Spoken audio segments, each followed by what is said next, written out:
Welcome back to the Facebook live stream from the 2016 Food Tank Summit here in Chicago. My name is Alia Dalal. I am a Chicago chef and guest host of Chicago's Best on WGN. Joining me right now is Lisa Moon from the Global Food Banking Network. She's speaking later this afternoon on a panel about the future of food. So Lisa, welcome. Thanks for joining me. Thanks for having me. And I would love to just dive right into your organization, Global Food Banking Network. Tell us a little bit about what you guys do. Absolutely. So, one of the great ironies of our food system is that although we produce enough food to feed the world, about a third of all that food that is produced goes to waste. And you contrast that against the fact that nearly 1 billion people, so that's 1 in 9 people around the world, don't have access to nutrition meals. So food banks really take food that would otherwise go to waste, and it's perfectly edible food. They recover that food and they give access to those that are facing hunger. So where does a lot of that food waste occur? I think I've heard the word today that's being used as an eater.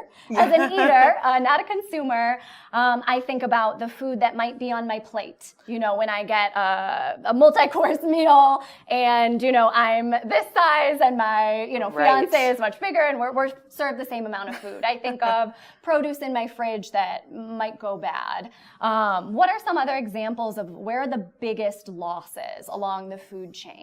Absolutely. So if you obviously are here in Chicago or really in the United States or even in Europe, the biggest amount of food waste that's happening is actually on the plate. So it's consumers or eaters that purchase or order food that they just aren't able to ingest, and then it just gets thrown away. If you live outside the United States, about 30% of the food that is wasted does happen at the eater level.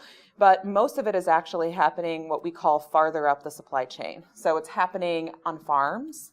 Either that food is not harvested, or if the farmer is able to harvest the food, they can't sell it, and it actually just rots on the roads or on their farm itself. So it's a really interesting discrepancy depending on where you live in the world. Yeah, so what is the journey then for capturing some of that food waste? Particularly, I think there's something really innate and human that we feel really bad when we waste food. I know for me, I've cooked for celebrities who, it's not a money issue. It's not about hunger, but there's something that we feel really bad about throwing away food. How do you translate your excess into someone else's gain? Great question.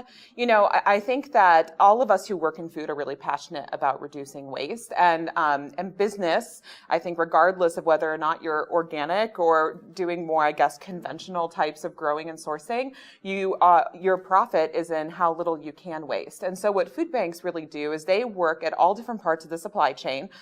They work with consumers to capture food that might go to waste on their shelves. They work with, grocery stores and supermarkets to capture any waste that might go to waste that is not sold to consumers. And then they even go all the way back up the supply chain to work with farmers as well.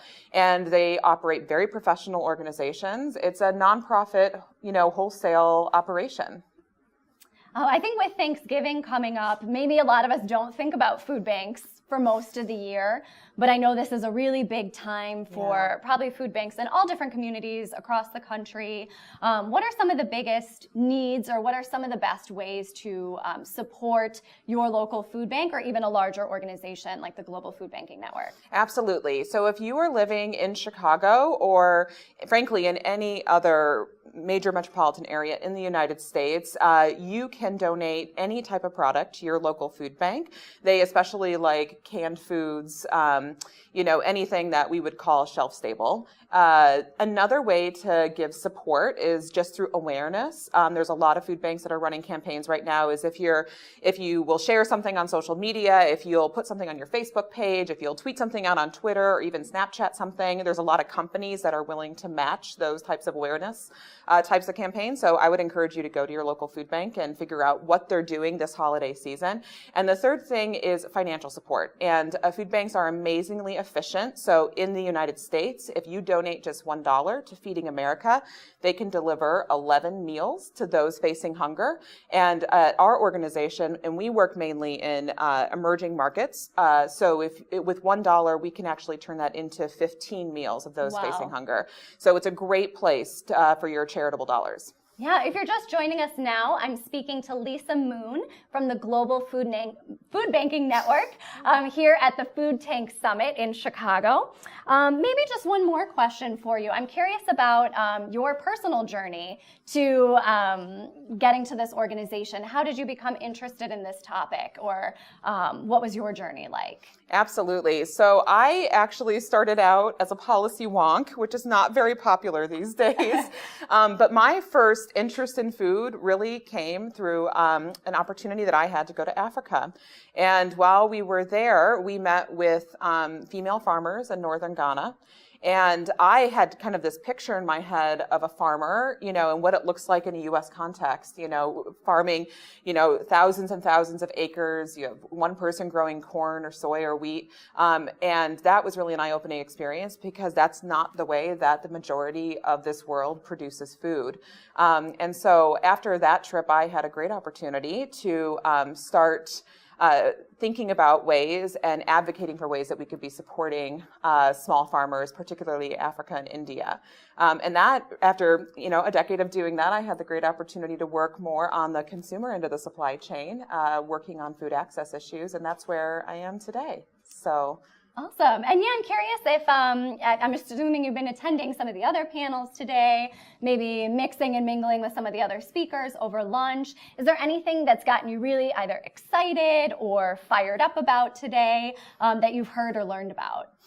Yes, I think that's a great question. What excites me a lot about this conversation is that you have people from all different parts of the food system. You have chefs like yourself who are really experts and eaters, and then you also have a company like a Cargill, which probably doesn't think as often about how its products are going to be used in the end plate. So I think when you're bringing all these different conversations together, all these different perspectives, you really get a good idea of what the food system looks like and what we can be doing to transform it. Excellent. Well, thank you so much for joining me, Lisa. Thank you for having me. Be sure to stick around for more Facebook Live interviews right here at the 2016 Food Tank Summit in Chicago.